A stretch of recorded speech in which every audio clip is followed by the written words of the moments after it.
Hi, I'm Emily Wenzel with Body and Mind Enrichment. I'm a food extraordinaire, and we're going to discuss how to dry cilantro and basil. There's a variety of ways, a few of which we're going to discuss today. So one example would be to use a paper plate.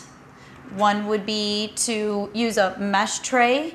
The one advantage of the mesh tray is it breathes from the top and the bottom, unlike the paper plate. So if using a paper plate, you may want to just gently kind of turn it. You want to make sure absolutely that the herb is dry. Even as you put it on to your vessel or container to dry, you want to make sure there's no moisture, because then as it's drying, it may become moldy.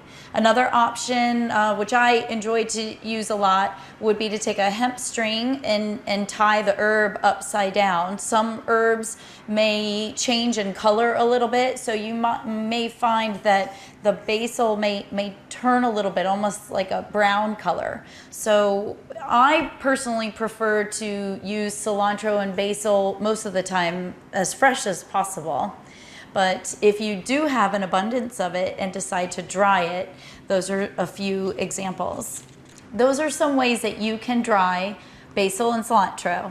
I'm Emily Wenzel with BodyMindEnrichment.org.